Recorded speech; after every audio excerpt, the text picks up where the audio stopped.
Hello friends, स्वागत है आप सभी का अपने YouTube channel Cracket exams by Sushant पर। इस वीडियो में हम अपना लास्ट टॉपिक पढ़ेंगे नंबर सिस्टम का remainder theorem, remainder, dividend, divisor, quotient, इन सब का यूज़ कैसे होता है, कैसे हम रिमाइंडर के क्वेश्चंस को करते हैं, क्योंकि मेनली एसएससी के एग्ज़ाम्स में रिमाइंडर का कॉन्सेप्ट बहुत इंपॉर्टेंट है और इससे क्वेश्चन आते हैं। तो देखिए, चलिए शुरू करते हैं वीडियो। इसमें मैं एक एक चीज़ समझाऊंगा, आप बस वीडियो को ध्यान से सुनते रहिए और जो मैंने लिखा है यहाँ पे उसको देखते रहिए। चलिए शुरू करते हैं। देखिए, नंबर सिस्टम में अगर मैं रिमाइंडर की बात करूँ तो रिमाइंडर कब आता है? जब कोई नंबर प्रॉपरली डिवाइजिबल नहीं हो पाता है किसी नंबर से। तो देखिए, अगर मैं बात करूँ डिविडेंड क्या होता है? वो नंबर जिसमें हम किसी नंबर का डिवाइड देते हैं। तो अगर मैं एक एग्जांपल लेके चलूँ, यहाँ पे 41 डिविडेंड है। डिवाइज़र क्या होता है? जिससे डिवाइड दिया जाता है। तो यानी 41 का 5 से डिवाइड दिया जा रहा है, ये हमारा डिवाइज़र हो गया। क्वोशिएंट क्या होता है? क्वोशिएंट डिवाइड करने के बाद कितनी बार डिवाइड गया, क्या वो प्रॉपर्ली डिवाइजिबल हुआ कि नहीं हुआ, वो हम क्वोशिएंट से पता करते हैं। जैसे 5 8 ज़ा 40 और 8 टाइम्स डिवाइड गया तो क्वोशिएंट 8 है अपना। और रिमाइंडर, जो हमारा रिमाइंडर बच रहा है, रिमेनिंग में जो बच रहा है वो रिमाइंडर है। तो मैंने इस एग्जांपल में लिखा है 41 डिविडेंट है, 5 डिवाइज़र है, 40, तो ये 8 टाइम्स डिवाइड गया तो 8 क्वोशिएंट है और 1 रिमाइंडर है। तो ये चीज़ें आपको यहाँ समझ में आ गई होंगी। अब देखिए, इसके साथ ही मैं एक इम्पॉर्टेंट कॉन्सेप्ट और समझाता हूँ यहाँ पे कि रिमाइंडर, जैसे मान लीजिए हमारा कुछ भी रिमाइंडर आ गया, रिमाइंडर जो हमारा रिमेनिंग बचता है वो आता है। जैसे मैंने यहाँ पे एक नंबर लिखा है 8/13, तो 8/13 में 8 डिवाइजिबल होगा तो नहीं 13 से, तो जो रिमाइंडर बच रहा है वो 8 बच रहा है। अब 8 जो है वो पॉजिटिव रिमाइंडर है।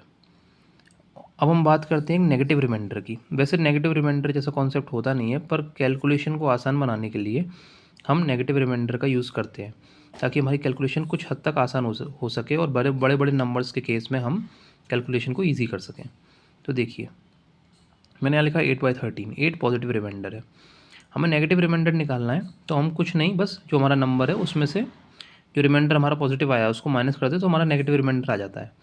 मैं यहाँ पर 12/13 लिखा होता तो 12 यहाँ पे पॉजिटिव रिमाइंडर होता और -1 जो है 13 में से 12 जाता तो -1 नेगेटिव रिमाइंडर होता। ये नेगेटिव रिमाइंडर का कॉन्सेप्ट आपको आगे बहुत यूज़ आएगा, मैं बताऊँगा। अब देखिए, कुछ हम प्रॉपर्टीज़ देखते हैं रिमाइंडर की। एडिटिव प्रॉपर्टी का मतलब ये है कि कोई नंबर है, आपने 41 ही लिया, 41 को 5 से डिवाइड किया, 1 रिमाइंडर आ गया।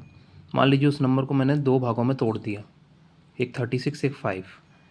अब 36 को 5 से डिवाइड किया और 5 को 5 से डिवाइड किया, तो 36 को 5 से डिवाइड किया तो रिमाइंडर 1 आएगा, क्योंकि 5 7 35, रिमाइंडर 1 आ गया। और 5 को 5 से डिवाइड किया तो रिमाइंडर 0 आएगा। तो 1 + 0 हमारा आंसर क्या है? 1 आ गया। यानी हमने 41 को 5 से डिवाइड किया तब भी रिमाइंडर 1 आ रहा है, और 36 + 5 यानी ये भी 41 है, इसको डिवाइड किया तब भी रिमाइंडर 1 आ रहा है। सेम केस में अगर मैंने इसको 27 और 14 में तोड़ा तो देखिए, 5 5 ज़ा 25, रिमाइंडर 2 आ रहा है, 5 2 ज़ा 10, रिमाइंडर 4 आ रहा है। तो 2 + 4 6 हो गया। अब 6 को फिर से 5 से डिवाइड करेंगे ना, 6 को 5 से फिर से डिवाइड किया, रिमाइंडर हमारा 1 आ गया।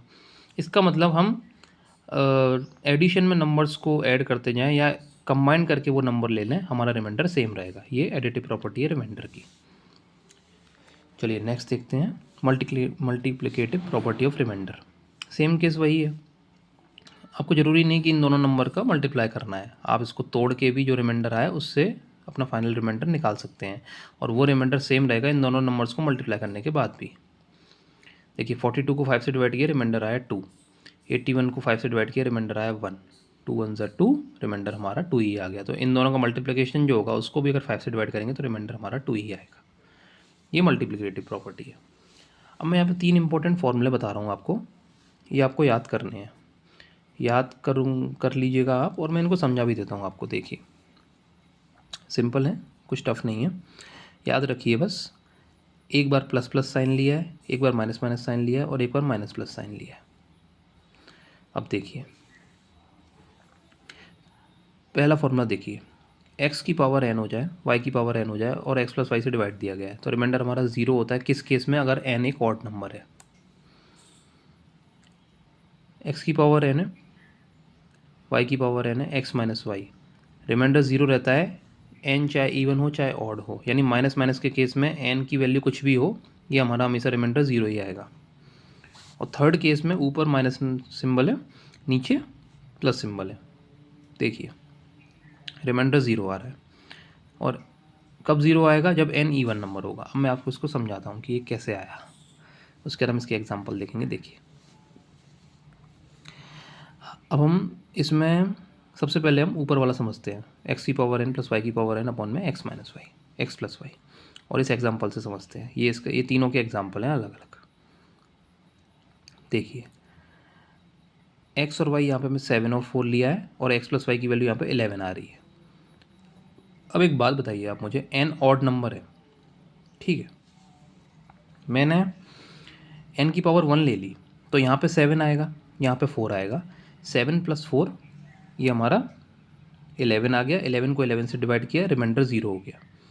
सेम केस में अगर 7 की पावर 3 होता, 4 की पावर 3 होता, ऑड नंबर था, तब भी हमने 11 से डिवाइड किया, रिमाइंडर 0 को। पर ऐसा आ क्यों रहा है? देखिए मैं आपको समझाता हूँ क्यों आ रहा है ऐसा। अब मान लीजिए इसमें नेगेटिव रिमाइंडर का कॉन्सेप्ट लगाइए, ये तो 4 से डिविजिबल हो ही रहा है, 4/11 तो रिमाइंडर 4 ही आ रहा है, पर 7/11 को अगर मैं लिखूँ इसमें, तो हमारा आंसर क्या होगा? देखिए 7/11 में जो नेगेटिव रिमाइंडर है वो -4 होगा, तो -4 + 4 0 आ गया। लेकिन अगर इसी केस में मैं यहाँ पे स्क्वायर ले लेता, यानी क्या कहते हैं ना, इसको 7 की पावर 2 कर देता, 4 की पावर 2 कर देता, तब रिमाइंडर अलग हो जाता। 4 की पावर 2 में चलिए 16 आ गया, और क्या कहते हैं ना, हमारा रिमाइंडर कुछ और आ रहा है। पर जो नेगेटिव साइन है, नेगेटिव रिमाइंडर है, वो यहाँ पे हम पॉजिटिव के साथ कैंसिल नहीं कर सकते थे। जैसे कि 7/11 में तो हमने -4, तो -4 + 4 0 आ गया, ये हमने निकाल दिया। लेकिन इस केस में क्या कहते हैं ना, अगर हम पॉजिटिव रिमाइंडर लेंगे, मान लीजिए अगर इवन नंबर लेंगे, तो इवन नंबर के केस में अगर मैं मुझे इसको लिखना पड़ेगा -4 × -4 + 4 × 4, तो -4 × -4 तो 16 हो जाएगा ना, और +16 हो जाएगा, तो रिमाइंडर हमारा 0 उस केस में नहीं होगा। यानी नेगेटिव रिमाइंडर के कॉन्सेप्ट से अगर हम ऑड नंबर लेंगे तो वो इसको कैंसिल आउट कर देगा, और हमारा रिमाइंडर उस केस में आ जाएगा 0। सेम केस दूसरा वाला देखिए, दूसरे वाले में कुछ नहीं है, एक फॉर्मूला है, आपको पता है। देखिए आप लगा के देखिए, एन की पावर 1 डालिए तो x - y divided by x - y cancel हो जाएगा। एन की पावर 2 डालिए तो ये x² - y² हो गया, डिवाइडेड बाई x - y। तो x² - y² तो मैंने आपको बताया है, x + y × x - y होता है, तो x - y से x - y कैंसिल, फिर से रिमाइंडर 0। तो आप इवन वैल्यू डालिए चाहे ऑड वैल्यू डालिए, हमारा रिमाइंडर हमेशा 0 ही आएगा। आप x³ - y³ कीजिए, डिवाइडेड बाई x - y, तो x³ - y³ के केस में भी x - y आता है फैक्टर के रूप में, और x - y से x - y कैंसिल होता है, तो रिमाइंडर हमारा हर केस में 0 आता है। तो ऐसे केस में भी आप रिमाइंडर 0 ही करिएगा अपना आंसर, अगर क्वेश्चन पेपर में आ जाए तो। इसका एक एग्जांपल लिया है मैंने, देखिए अब ये इतना बड़ा नंबर लिखा है, आपको थोड़ा बहुत दिमाग लगाना है, और इसको ये एक तरह से सिंप्लीफाई करके ऐसा लिखना है कि 7 की पावर 71 है, -4 की पावर 71 है। अब ये 7 - 4 3 आ रहा है, यानी x की पावर n -y की पावर n अपॉन में x - y आ रहा है, तो ये तो इसको कैंसिल आउट कर ही देगा, रिमाइंडर मेरा 0 रहेगा हर केस में।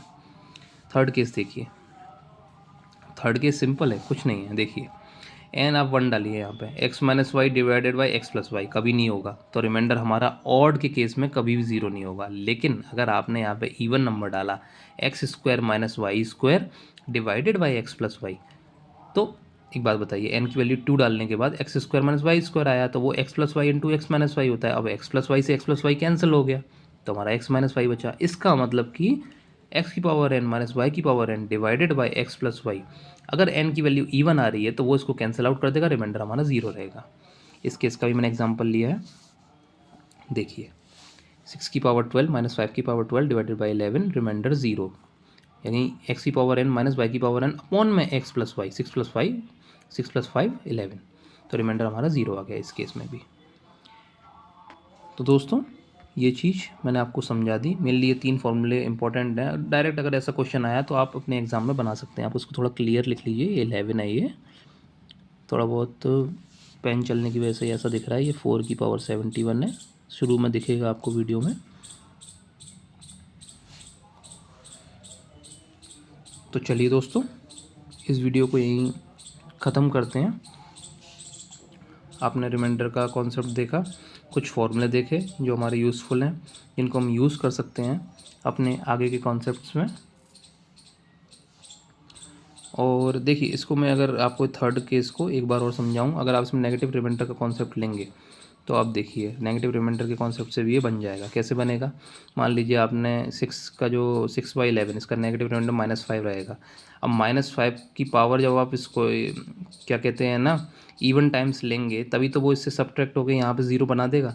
लेकिन अगर -5 की पावर आपने ऑड ले ली तो माइनस माइनस तो कभी भी कैंसिल आउट नहीं होगा, तो इसलिए रिमाइंडर इस केस में 0 रहता है अगर इवन रहता है केस तो। चलिए, तो इस दोस्तों इस वीडियो को यहीं ख़त्म करते हैं। इसमें हमने रिमाइंडर का कॉन्सेप्ट देखा, हम कुछ और क्वेश्चन देखेंगे रिमाइंडर के अगर अपने नेक्स्ट वीडियो में, और फिर हम नंबर सिस्टम चैप्टर को ख़त्म करेंगे। हम इसके ढेर सारे क्वेश्चंस करेंगे जो एग्ज़ाम लेवल पे इंपॉर्टेंट हैं। चलिए दोस्तों, इस वीडियो को यहीं ख़त्म करते हैं, और अगर आपको मेरा कंटेंट पसंद आ रहा है तो प्लीज़ चैनल को सब्सक्राइब कर लीजिए और अपने दोस्तों के साथ शेयर कर दीजिए जो लोग कॉम्पिटिटिव एग्ज़ाम्स की तैयारी कर रहे हैं। Thank you.